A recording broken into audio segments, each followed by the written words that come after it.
Hello and welcome to the Digital Deviants Tour. I am here with the incredible Rayceen Pendarvis. And before I get into official introductions, I would be remiss not to acknowledge the pain that our nation is feeling amidst the loss of Black lives at the hands of our nation's law enforcement. To any Black folks who are watching, your lives matter. To my predominantly white fans, we must do better. I have posted a link in our Crowdcast description for those who are hoping to make a difference, for our friends who identify as QTPOC. And in the meantime, please join me in a moment of silence to honor the lives of Tony McDade, Breonna Taylor, George Floyd, Ahmaud Arbery, and too many others.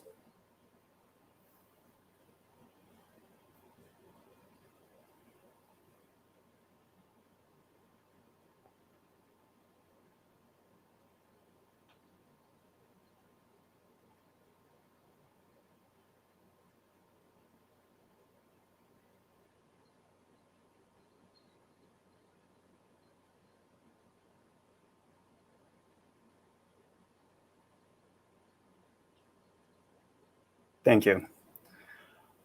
I am so grateful to you, Rayceen, for joining me today. And before I go through your list of accomplishments and honors, I first want to give a bit of a shout out to some of our co-hosts this evening. First is Solid State Books. They are a wonderful independent bookshop in Washington, D.C. And we are doing this tour in support of independent bookshops, LGBTQ plus history, and also local nonprofits. One of those local nonprofits, who I'm going to try one more time to see if I can invite him onto the screen. We were having some technical difficulties, is Rob Berger, who hopefully is able to hear us. He was going to give a bit of a shout out for the Rainbow History Project, whose mission is to collect, preserve, and promote an active knowledge of the history, arts, and culture relevant to sexually diverse communities in the metropolitan Washington, D.C. area. So please do consider checking out their website and contributing. There's a link on their logo at the bottom of the page. Second, we have the Washington Blade, a lesbian, gay, bisexual, and transgender newspaper in the Washington, D.C. metropolitan area. The Blade is the oldest LGBT newspaper in the United States and third largest by circulation. The Blade is often referred to as America's gay newspaper of record because it chronicled LGBT news locally, nationally, and internationally. It publishes weekly on Fridays, and you can support The Blade by going to their website and making a donation subscription. And the birth of The Blade is actually chronicled in my book. I am so excited to tell their origin story, so I hope you will support them and to support queer news. Last but not least, we have the Twitter feed DC Homos. Jose Romero is the face behind Twitter account DC Homos. Jose was born in El Salvador and fled the Civil War at age 5. Jose moved to the DC area from Miami 10 years ago as Twitter began to catch on, and created the DC Homos account to bring attention to social issues in the DC area that were not being covered. As Twitter's popularity grew, so did his followers. With over 95,000, DC Homos has twice been voted best local Twitter account in the Washington Blade's Best of Gay DC Awards. The popularity and reach online has given DC Homos the ability to fundraise for many local nonprofits and organizations, as well as become involved in sponsoring events such as the Ask Rayceen Show, events for the DC Center, HIPS, and Trans Latinx DMV. DC Homos has made a commitment to continue to uplift and amplify marginalized voices in the DC community and beyond. And now I am honored and thrilled to introduce one of my personal heroes, Rayceen Pendarvis. Rayceen is an MC, moderator, speaker, freelance writer, wedding officiant, community advocate, and lifelong Washingtonian. In addition to hosting various Team Rayceen events, including the Ask Rayceen Show, a free monthly event on first Wednesdays, March through November, at HRC Equality Center in DC, Rayceen regularly hosts festivals, fundraisers, and fashion shows, and various annual events. Over the decades, Rayceen has received numerous honors, among them being recognized as a Capital Pride Hero in 2016 and being a finalist in the Mayor's Arts Awards for Excellence in the Humanities in 2017.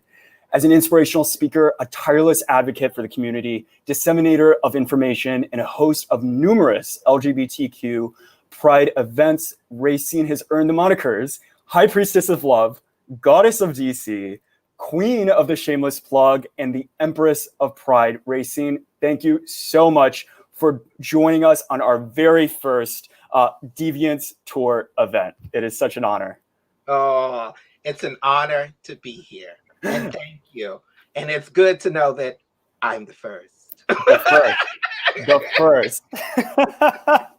Well, we talked a little bit yesterday, and I was telling people how we met, which was at a screening of a documentary about Marsha P. Johnson, which I think right now, of course, her story is more important than ever. But how did you? I want to take it all the way back, and I warned you up front that I want to make these book events a little different than the typical book talk. I want to be interviewing different parts of our LGBTQ plus community. And since you are not only a part of it, you are such a leader and inspiration within it. I want to hear your story. So my very first question is, what was it like as a lifelong Washingtonian? And I will not age you, so don't worry about adding dates. Please. But what? People ask me my age, and I'm like, a lady never reveals her age. But what was it like growing up Black and queer in Washington, D.C.? Oh my goodness. Where do I begin? First, I can say that I've been blessed to live this long and to still be here, and growing up in a city that fully celebrated me, fully embraced me, and allowed me to come into my own as a Black queer person. I think it's very important to know the importance of what that is and what that means for someone such as myself.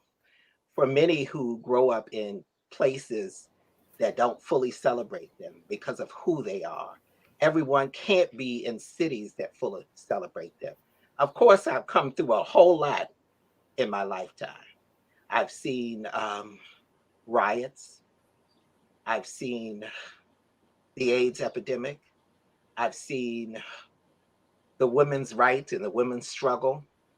I've seen a lot of things in my lifetime, but the blessing to live in a city where we came out and we were free. At one point,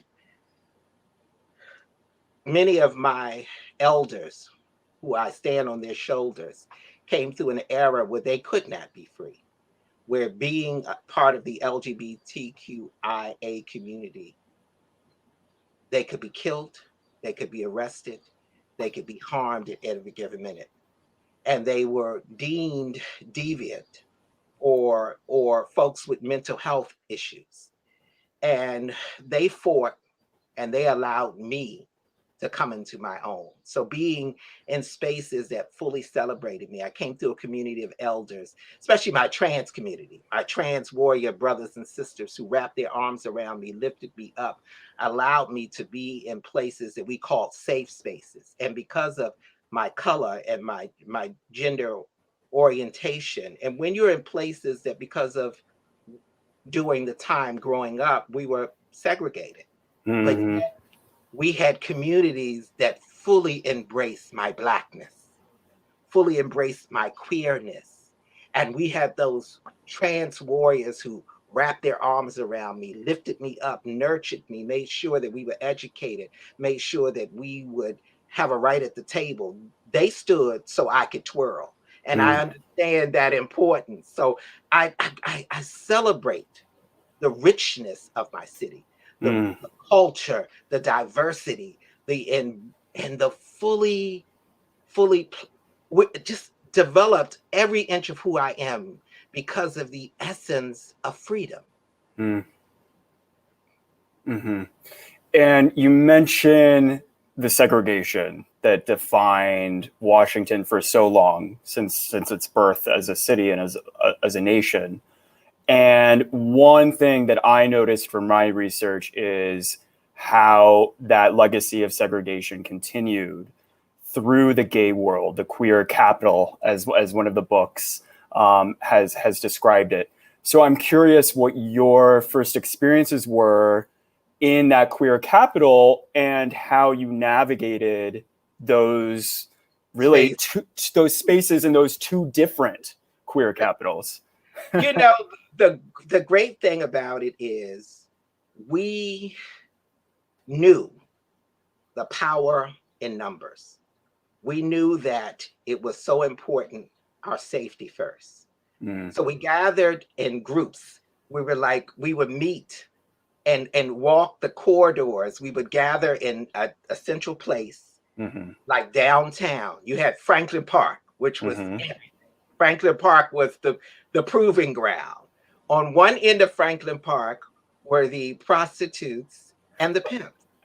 In the middle of Franklin Park were the drug dealers. And on one side was the queer community, our transgenders, our drag queens, you know, all of those who, and our lovely lesbian sisters, all of that. So if you walked the gauntlet and walked through Franklin Park and didn't get bricked, bottled, or beaten, you have survived. That was the proving ground. And our community would wait for you to come through all of that. That was the proving ground, to come through Franklin Park. If you could make it unharmed, you are now welcome into the community. And they just rallied around you and made sure you were okay.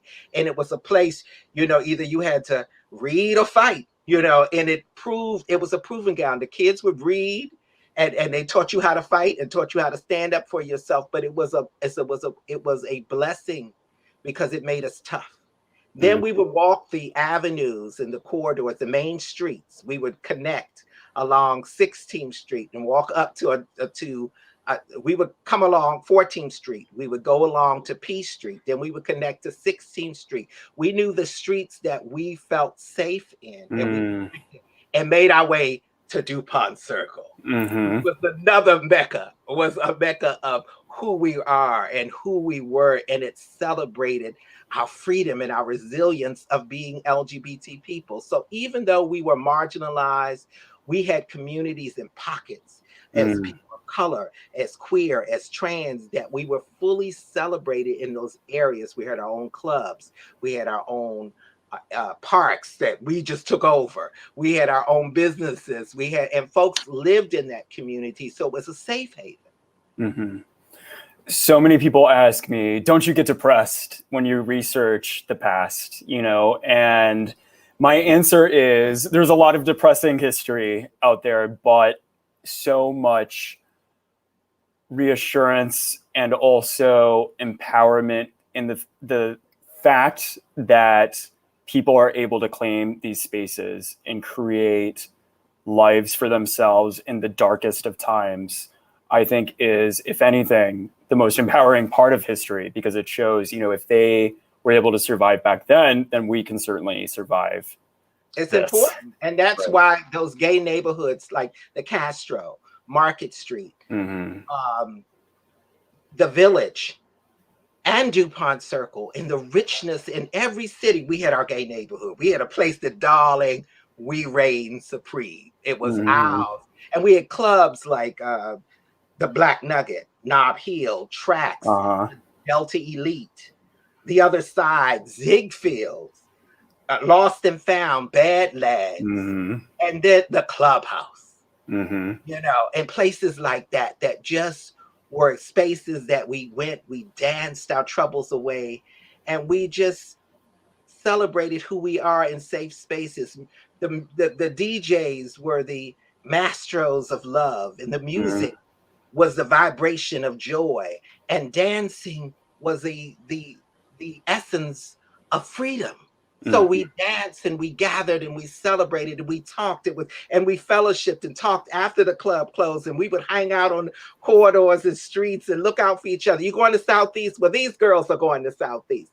And you would meet up, and the kids who lived in Southeast would all hang together and make sure they got home together. And how we identified each other, and the code words were so important. Are you a friend of Dorothy? Are you in the life? Are you one of the children? You know, and that's how we had to greet and we knew that you were part of our tribe. Mm-hmm.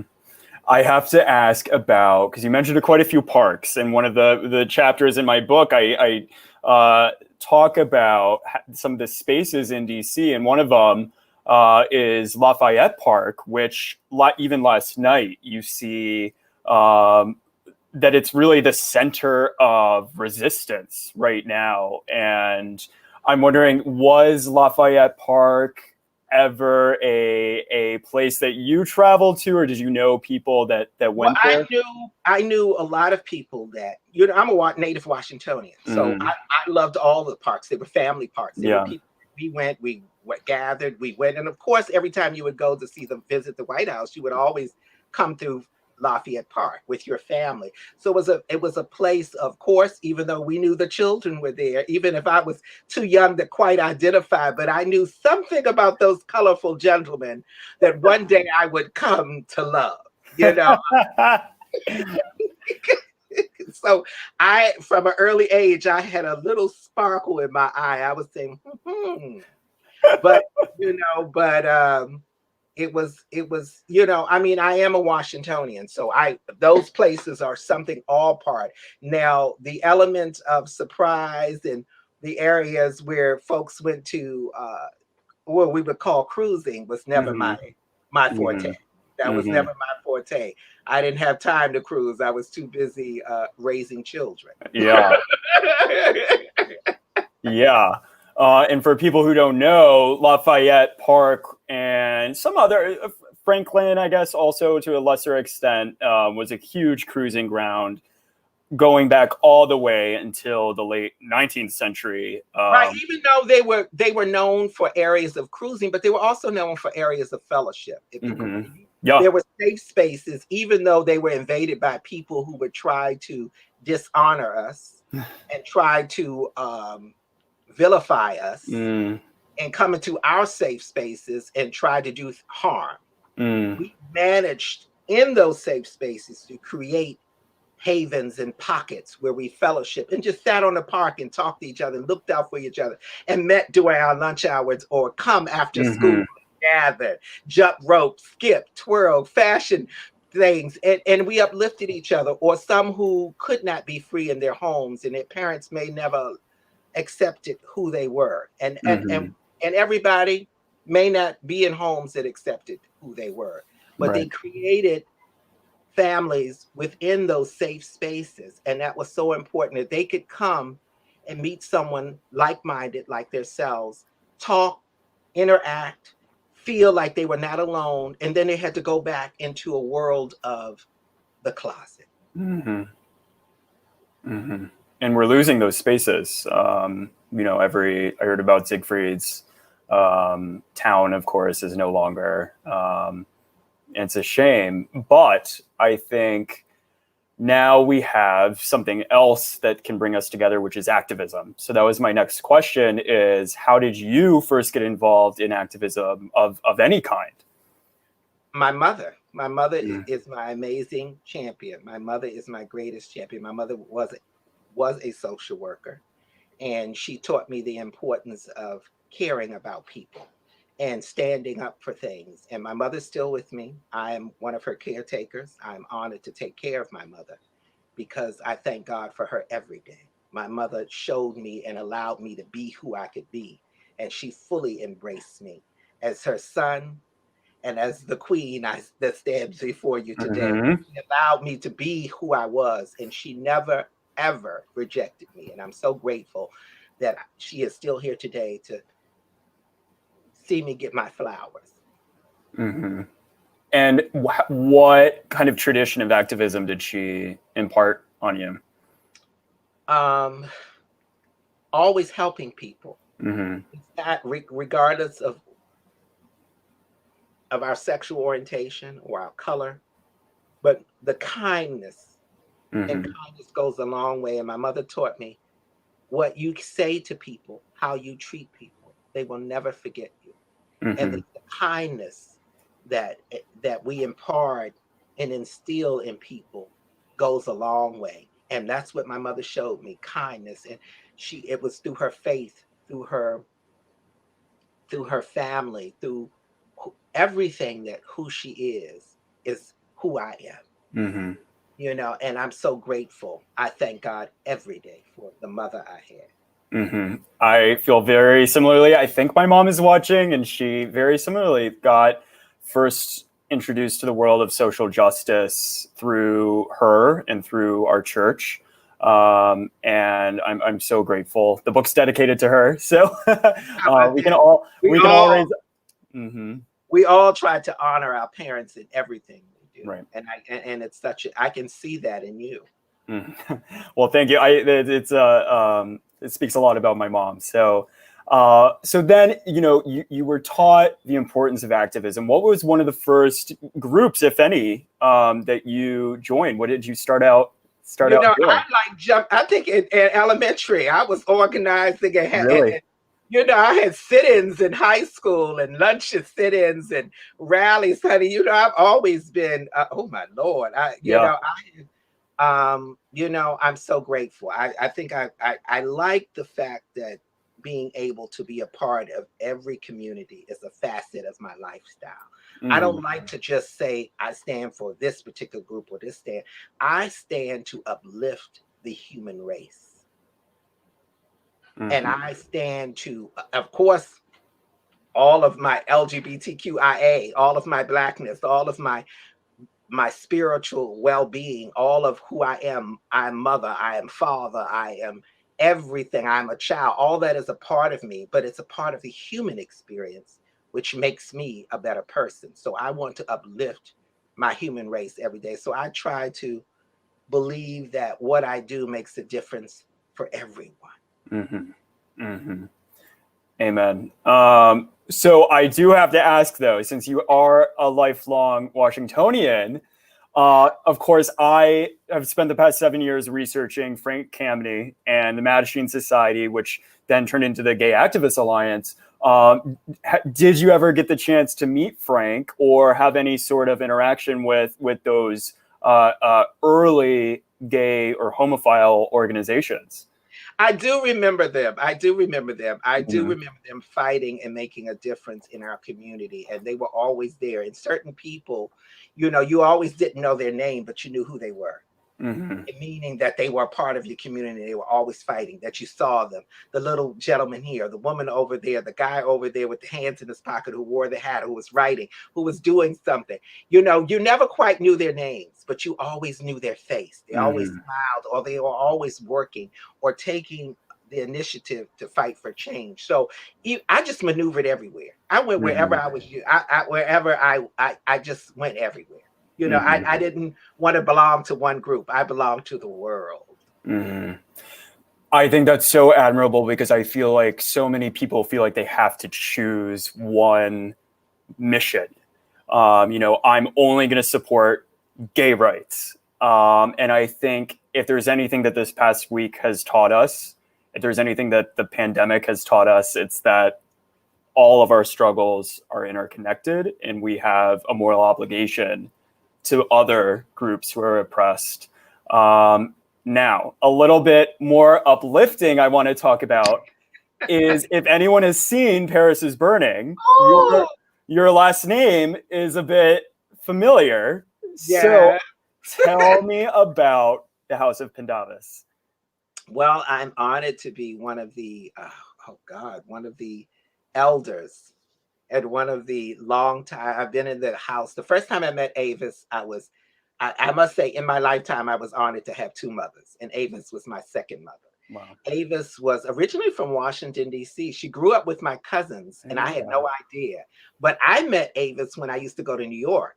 And when, of course, they had balls forever, they had them here as well as in D.C. Well, you know, and my cousin would dance, and they had competitions in the ballroom for folks who were part of who were straight.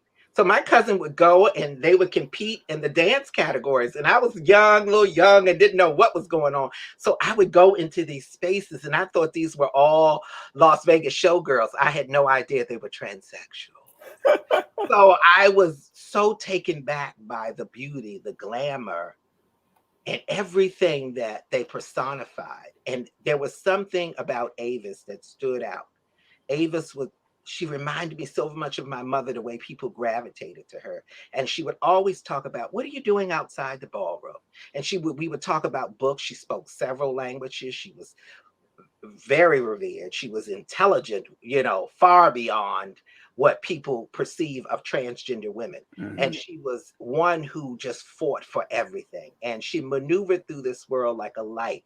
So I gravitated to her and I immediately would talk to her and I would say, oh, Ava, and I want to know about you. I want to know about this world. And the ballroom was amazing. Of course, in those days, the better balls were in every city were always uptown. You had balls downtown, but the Latin children and the children of color had the best balls uptown. So you would go in New York to Harlem, you would go downtown to or you would go downtown to the balls and they would have the best balls, of course, the children. And it was a place, if you were rejected in society, you were celebrated in the ballroom. If folks didn't allow you to be free in other places, in the ballroom, you were celebrated and you were uplifted. And I liked Avis because she was about activism. That's how we connected. She always made sure the kids stay in school. She would work on getting you college degrees and getting you into college and into various fields, fashion, music. She had her hands in so much, and I love that. And I honor Avis, Dorian Corey, Pepper LaBeija, Paris Dupree, Angie Extravaganza. We speak all of their names because these women were groundbreaking and trailblazers long before it was fashionable. And for anyone watching who hasn't seen the film Paris is Burning, it's phenomenal. It's life-changing. If you know about Pose, that this is the real deal, right? I mean, this is like the real lives behind what is now being told by Hollywood. And so now I know, you were involved in the ball scene, and I thought it was one of the more phenomenal things that you've done is you mentioned you were the host of the very first DC Black Pride. So I'd love to hear.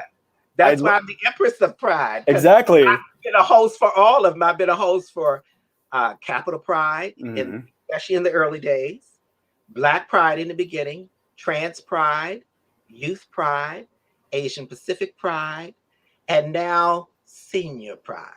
So I am now, that's why they call me the Empress of Pride. So I've been around a long time and I'm not going anywhere, but I'm so grateful that Theodore, Ernest, Wilmore, and Willette all had the vision to bring together people under the umbrella of raising money for AIDS and HIV 30 years ago, which was impacting our community at devastating numbers. And unfortunately, people of color were not getting the help that they needed, and they were fearful of being in spaces and greeting people that didn't look like them. So a call came out to the community. We gathered at the clubhouse.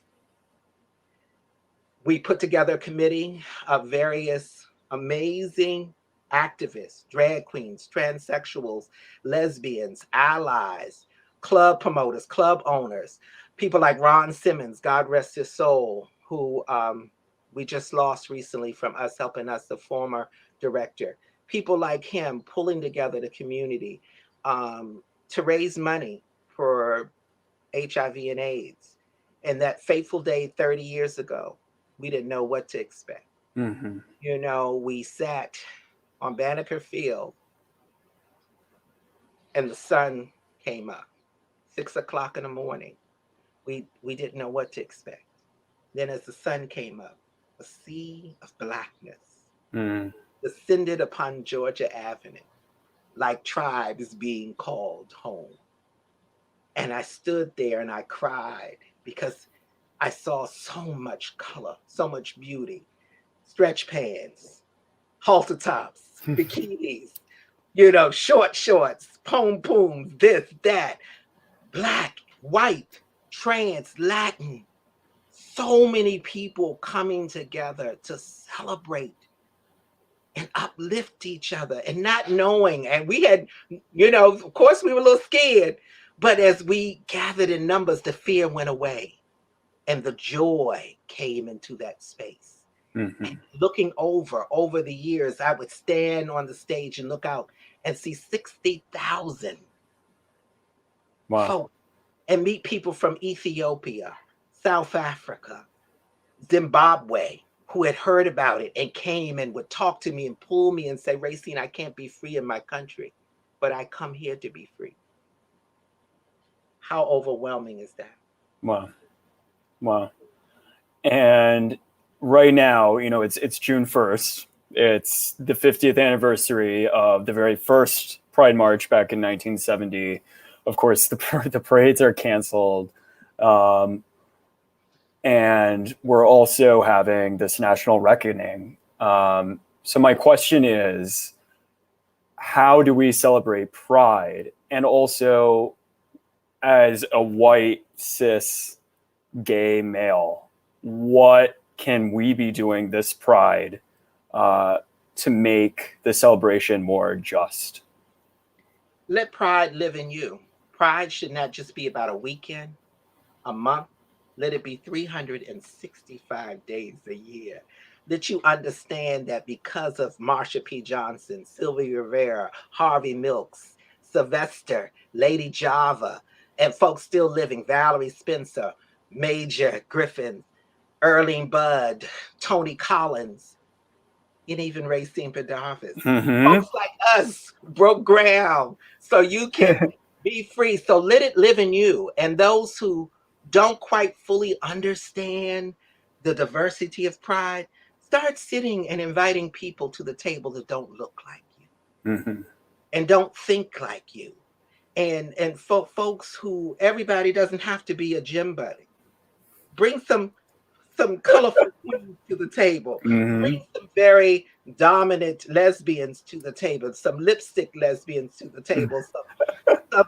Start making your circle more colorful and more diverse. And not just for Pride, for every day of your life. Learn something from them. Invite people to the table. Listen. Hear their stories. And understand why we're here today. And that's the whole point. That's what people need to do. Folks sometimes get comfortable in their own backyard. So get out your own backyard and cross over the fence and come and have a barbecue and a hot dog with a few of your fabulous glitter friends who are your neighbors. So come on over, and invite folks to the table. Don't be scared that and if you don't quite understand your trans brothers or your trans sisters or your non-gender conforming, ask the question, how do you identify that you're a part of my tribe? It's a pleasure to meet you. My name is, and have them introduce themselves and invite them to the table. Amen.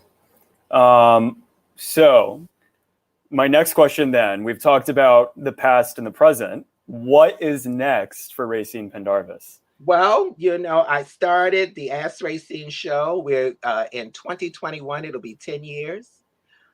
Because of our team Rayceen and our amazing volunteers and our sponsors. Thank you all for believing us. And ZAR.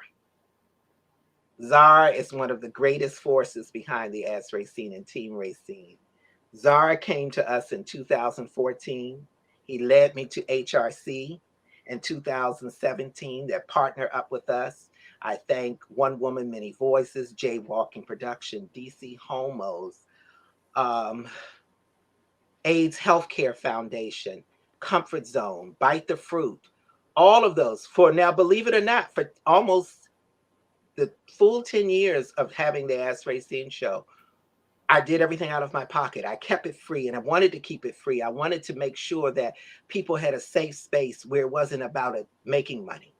It wasn't about you coming out your pocket, but it was a place that brought artists together, poets together, dancers, singers, politicians, folks from all walks of life that create art to showcase who we are, to bring together everybody under the umbrella of love. So having that experience was a part of the Ask Rayceen show. Now we've launched the YouTube channel, Team Rayceen. Please like and subscribe. That's why I'm the queen of the shameless plug. We have the link. It's in the description below on the Crowdcast.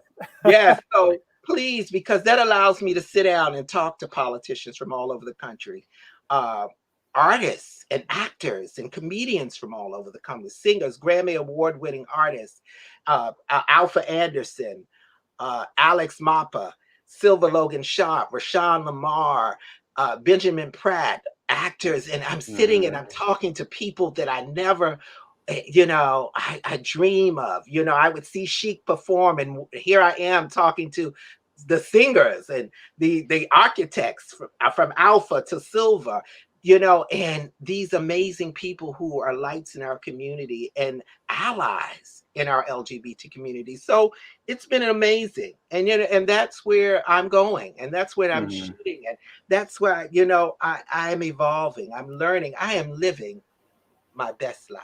And I'm someone who was at a certain age, and to the children who are part of who the AARP members, tell all of those young girls, suffer, because we're still here. And what I'm learning as a part of the senior community is I love the fact that I'm living my best life, that I have so much still to offer. But it's young people like you and young people who are listening that we all exchange something.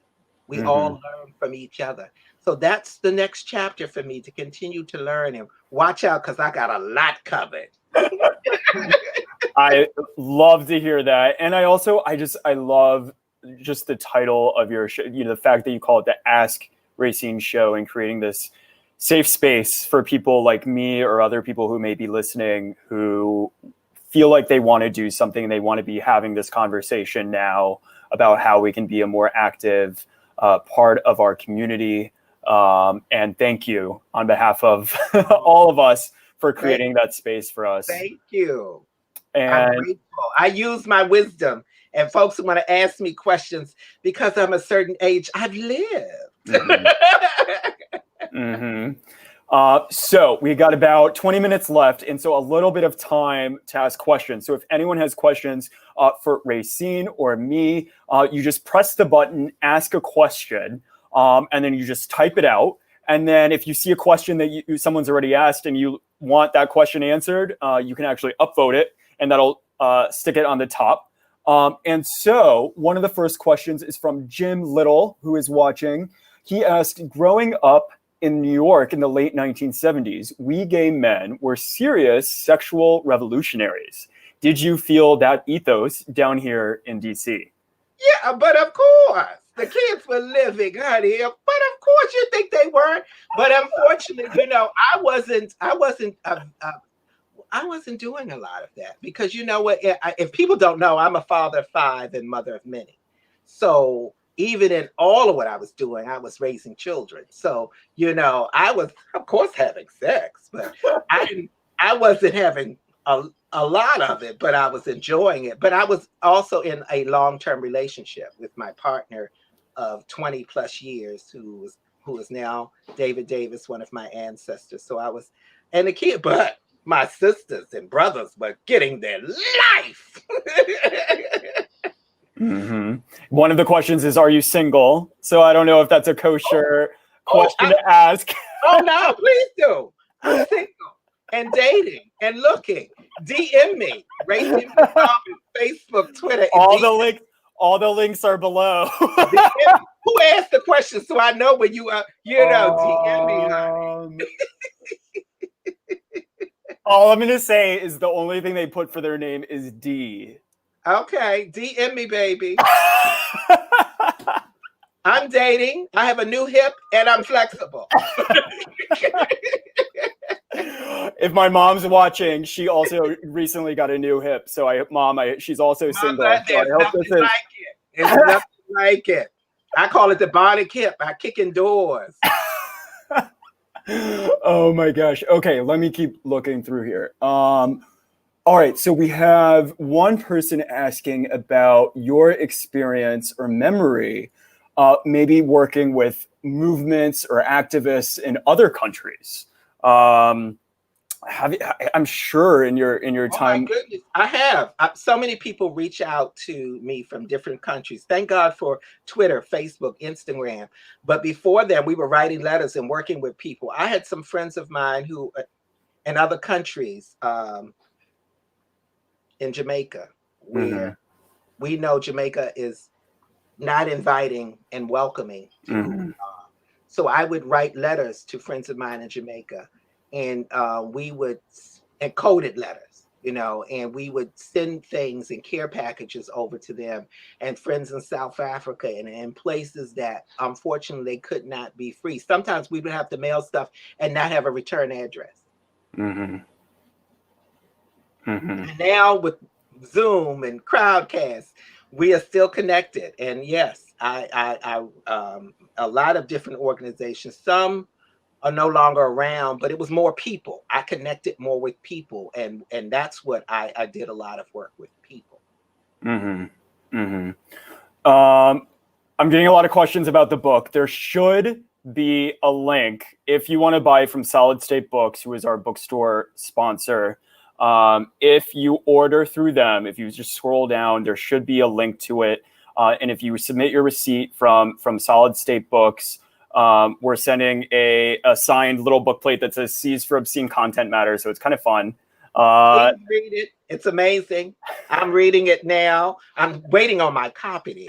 My It hasn't gone to you yet. You have the No, it digital. has, but I'm reading it, and it's Okay. amazing. Well, thank you. So one of the questions actually is, besides my book, what is one of your favorite books of all time? What opened up my heart to reading was I Don't Know Why the Cage Bird Sings by Maya Mm, Nikki Giovanni, James mm, Baldwin. mm. Um, those books really inspired me. But I read. I have the Read a Book Wednesday on Facebook, 12 noon. So I'm reading all the time. I'm reading all the time, constantly. But that's one of my favorite books. I Don't Know Why the Cage Bird Sings. And another one, Seven People You Meet in Heaven. Mm, And mm, that is a very good book by the author who did what's it, Tuesdays with Maury. mm, But that is one of my favorite books. One of my mhm. Seven People You Meet in Heaven. Amazing. It's a quick read. It's I need to one. read it. Oh, I love it. It's phenomenal. Um, Another question for you is, well, one person, Christopher, says, I just want to say thank you for your work in earlier years. So I think Christopher speaks for all of us. Thank Um, you. Not and over yet. right.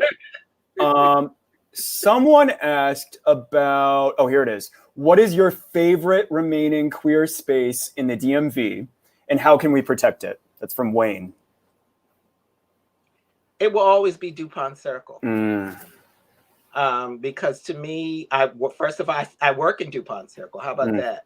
And to me, it's like our Statue of Liberty. mm, And how do we protect it?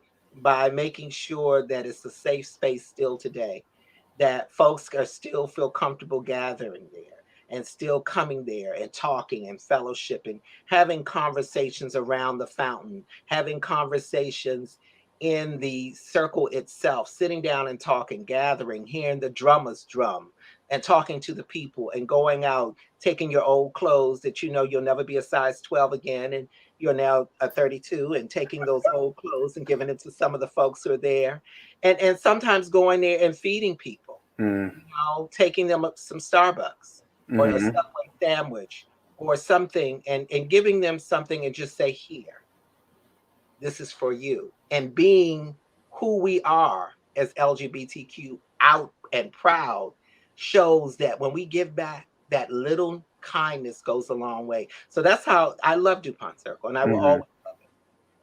I think I just saw an article. Is it true Kramer Books is closing? Kramer, they're moving. They're moving to a Oh, location. They're not closing, but they're okay. moving. So Okay. that's another space that we're losing, But that's all right. We'll still gather there, and the girls will put on the music and dance around the fountain like they're in a cast of Pose and Fame. So, where one goes, create another space. Gather there on Sundays afternoons or Saturday afternoons and dance and twirl and celebrate and tell stories and talk to people and invite me there. Come. If you DM me on or reach out to me, we can have a cup of coffee or, and I'd love to sit and talk with you. So one of the questions is from Erickson and says, Dr. Servini, you all can call me Eric. Your book is big and thick. I'm curious, how long did it take you to work on the book? It was 7 years. And that's how I started in college and discovered the name Frank Kameny literally on our library database, and Googled him, saw he had just passed away in 2011, and nothing had been written on him. The most that had been written was a single chapter. He's regarded by historians who have done the research into his story as being the grandfather of the gay rights movement. And he was a bit of a pack rat, as he described himself, and he held on to everything, any letter he sent or ever received. So it's hundreds of thousands of pages of personal papers in the Library of Congress that the Kameny Papers Project donated, and then I was able to then use as the backbone for the book. So I'm so grateful to the Library of Congress and the Rainbow History Project for preserving our history and telling our stories.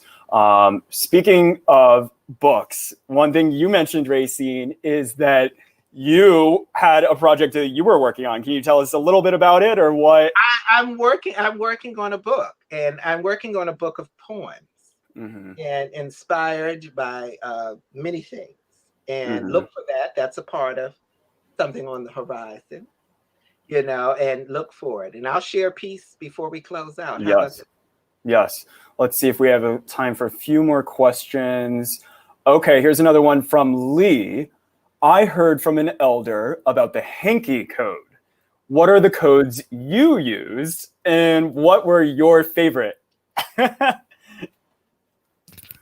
you heard of this hanky code? I remember the hanky code. I heard, oh my God. Oh, child, that's a term I haven't heard in a long time. We're asking the hard questions here. Yeah, what code did I use? If any.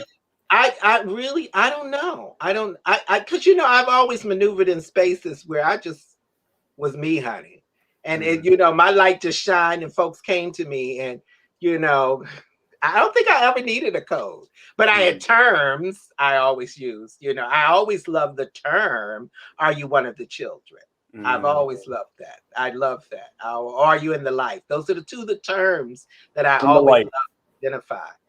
So I didn't really have any codes. I think that counts as a code. Maybe I think that could. Well, a little bit. Let me know, Lee, if that quite answered it. All right. Let's see. We're still trying to figure out this crowdcast thing. I'm loving it. I think it's working out pretty well. Okay, we have one question. What do you hope people, especially young people, take away from this book?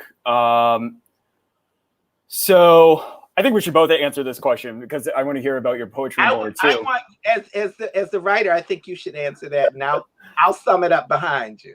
Okay, I will say I started writing the book as a 21-year-old, thinking that I was just going to write a story about one organization and about Frank Kameny, the grandfather of the gay rights movement.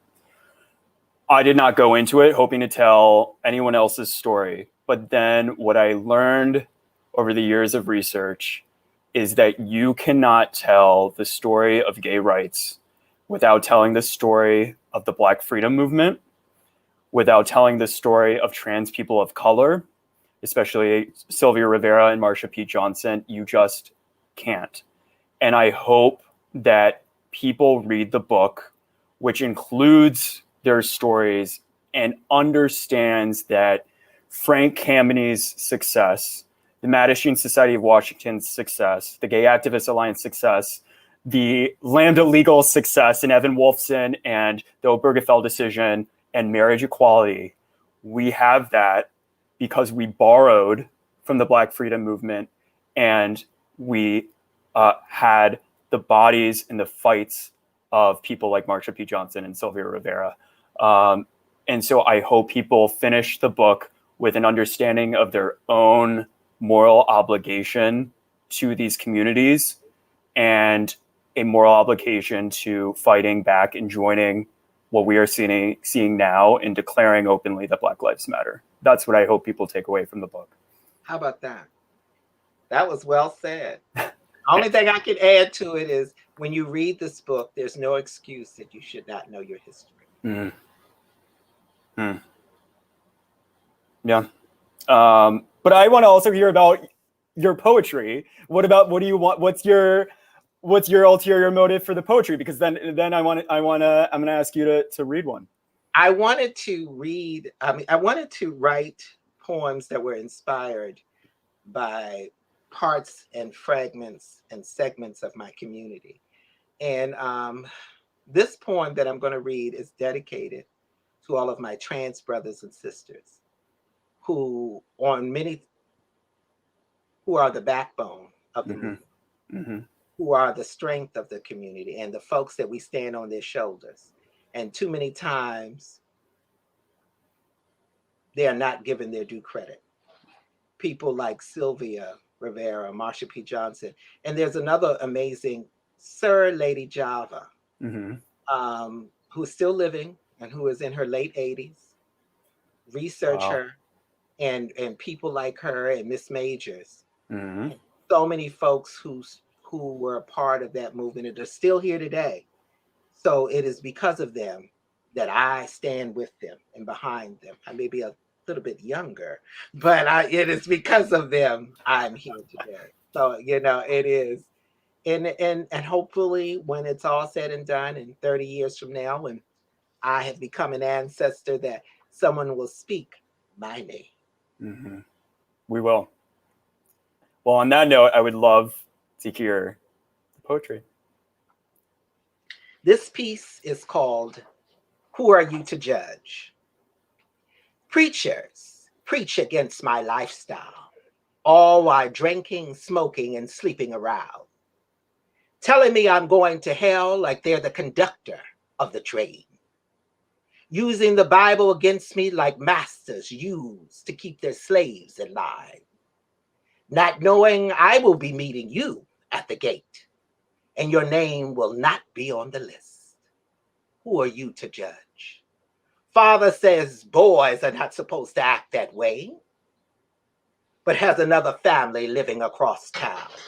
He tells me to straighten up while mama fights to get up after he's knocked her down. Dad pushes his little brother out, but keeps the other brother because the drugs he sells help pay some bills. Our beloved father tells all his friends, I hope all my children grow up like me.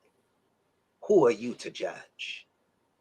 Mother says it's not natural for my older brother to act that way. But her younger brother is by her grandfather. She says you need Jesus, but behind my father's back, she sleeps with Jesus. Girl, you have some nerve telling me that I need therapy when bottles under your bed suggest you need a AA meeting.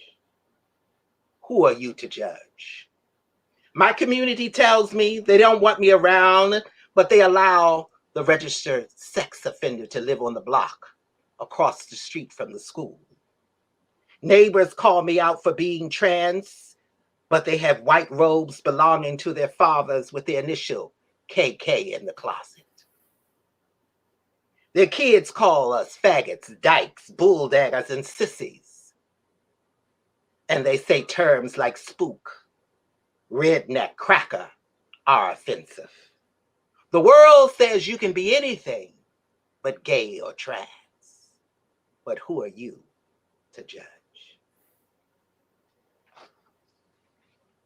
Rayceen, thank you for this, for joining us, for everything that you have done over the years for our community, and for creating these safe spaces for people like me and people who are much less privileged to be able to ask the questions and learn. Because I think there is so much that all of us have to learn. And so thank you for being one of our teachers. Oh, thank you for allowing me to be part of the part of this journey with so many. Mm-hmm. Thank you to our interpreter. Thank all of those for watching. Thank all of those who helped co-sponsor today. Thank you for being a young individual who's brave enough to tell our stories. Thank you so much. Everyone, Team Rayceen on YouTube, and I think this will be the first of many more conversations. Everyone, take care and happy Pride. Happy Pride.